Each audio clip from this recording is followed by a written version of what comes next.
အားလုံးပဲမင်္ဂလာပါနော်ဆရာတို့ပြန်စလိုက်အောင်ဆရာတို့ဒါလေးကတော့ဆရာတို့ဒီ10ရက်နေ့ကနေ14ရက်နေ့အတွက်ပေါ့နော်အတွက်တပတ်တာအတွက်ဆရာဒီကျွန်တော်ရဲ့မျိုးတွေကိုပါဝါမူလေးပေါ့နော်ပါဝါမူလေးနဲ့မွေးကနန်း9ကွက်ပေါ့နော်မွေးကနန်း9ကွက်မနက်ပိုင်းပဲတည်တံ့ထိုးရမယ်မွေးကနန်း9ကွက်ကိုကျွန်တော်ရဲ့မျိုးတွေအတွက်တင်ပေးမှာဖြစ်ပါတယ်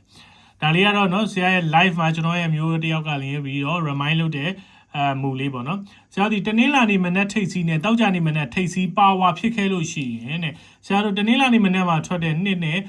နော်ဒီတောက်ကြနေ့မနက်မှာထွက်တဲ့ထိတ်စီးဖြစ်တဲ့ခွန်နဲ့ဒီနှစ်နဲ့ခွန်နဲ့ဒီပါဝါဖြစ်ခဲ့လို့ရှိရင်တဲ့ထိတ်စီးပါဝါဖြစ်လို့ရှိရင်တဲ့အဲ့ဒီအပတ်မှာထွက်တဲ့မနက်ထွက်ကနန်းနေသည်တဲ့ဒီကနန်း၅ကွက်သည်တဲ့နောက်ပတ်မှာဆင်းပေးတယ်တဲ့ဟုတ်လားကျွန်တော်မျိုးတွေအားလုံးပဲဒီကနှစ်နဲ့ခွန်နဲ့ဒီဆရာတို့ဒီပါဝါဖြစ်ခဲ့လို့ရှိရင်ဒီမနက်ပိုင်းထွက်တဲ့ထွက်ကနန်းဖြစ်တဲ့20တစ်ခွန်8ခွန်3တစ်ခွန်5ဆိုတဲ့ကနန်းဒီနောက်ပတ်မှာဆင်းပေးတယ်တဲ့နော်အဲ့တော့ကျွန်တော်မျိုးတွေကဆရာတွေပြောရင်ယုံရမှာလားမယုံရပါဘူးနော်ဆရာတို့ကလင်နာလေးနဲ့စစ်ကြည့်ရမှာပေါ့နော်ကျွန်တော်မျိုးတွေကိုဆရာကလင်နာလေးတင်ပေးထားပါတယ်နော်ကျွန်တော်မျိုးတွေအားလုံးပဲဒီမှာဆရာတနင်္လာနေ့မနက်ထိတ်စီးနဲ့တောက်ကြနေ့မနက်ထိတ်စီးနဲ့ပါဝါလို့ဖြစ်ခဲ့လို့ရှိရင်သူ့ရဲ့ဒီမနက်ပိုင်းမှာထွက်တဲ့ထွက်ကနန်းတွေနှစ်လေးဒီနောက်ပတ်မှာ4နှစ်လို့ထွက်ပြီးတယ်တဲ့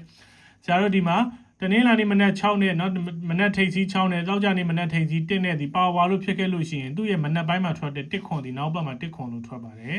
ဆရာဒီမှာတနင်္လာနေ့မနက်ထိတ်စီး9နဲ့တောက်ကြနေ့မနက်ထိတ်စီး3ညနဲ့ဒီ9 3ညပါဝါလို့ဖြစ်တာနဲ့တနင်္လာသူ့ရဲ့နောက်ဒီမှာဒီဘက်မှာထွက်တဲ့မနက်ထွက်ကနန်းဖြစ်တဲ့1 4ဒီ1 4လို့ပြန်ထွက်ပါတယ်နော်ကျတော့ဒီမှာလည်းပဲတနင်္လာနေ့မနက်ထိတ်စီးနဲ့တောက်ကြနေ့မနက်ထိတ်စီးနဲ့6တစ်ဆိုပြီးပါဝါလို့ဖြစ်တဲ့ကြောင့်သူ့ရဲ့မနက်ပိုင်းထွက်တဲ့ထွက်ကနန်း3ည3ဒီနောက်ဘက်မှာ30လို့ထွက်ပါတယ်အဲ့ဒီလိုပဲဆရာတို့ဒီမှာဒီတနင်္လာနေ့မနက်ထိတ်စီးဖြစ်တဲ့နော်ဒီနှစ်နဲ့တောက်ကြနေ့မနက်ထိတ်စီးဖြစ်တဲ့ခွန်နဲ့ဒီနှစ်ခွန်ဒီပါဝါလို့ဖြစ်တဲ့ကြောင့်ဆရာတို့ဒီ9ကွက်ဒီတေချာပေါက်ဒီမှာပြန်ဆင်းမှုရှိမယ်နော်ပြန်ဆင်းမှုရှိပါမယ်ဒါကြောင့်မလို့ကျွန်တော်ရဲ့မျိုးတွေအားလုံးပဲနော်ဒီက main 9ကွက်ကိုဒီ main 9ကွက်ဖြစ်တဲ့20တစ်ခွန်8ခွန်3တစ်ခွန်5ဆိုတဲ့ main 9ကွက်ကိုမိမိရဲ့ key မိမိရဲ့လုံးပိုင်နဲ့ညှိတဲ့ break နဲ့ညှိတဲ့ခါတွေမှာဆိုရင်ကျွန်တော်မျိုးဒီတင်ထိုးရမှာဖြစ်ပါတယ်ဒီ9ကွက်ထဲမှာတော့ဆရာဒီ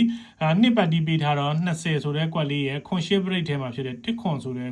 နော်နှစ်ကွက်ကိုတော့ဆရာပို့ကြိုက်ပါတယ်ဒါလေးကတော့ညနေဘက်ထွက်တဲ့ထွက်ကနန်းလေးကတော့ရန်ထိုးပေါ့နော်ရန်ထိုးပေါ့အဓိက main ထိုးရမှာဒီကတော့ဒီမနက်ပိုင်းထွက်တဲ့ထွက်ကနန်း9ကွက်ကို main တင်ထိုးရမှာဖြစ်ပါတယ်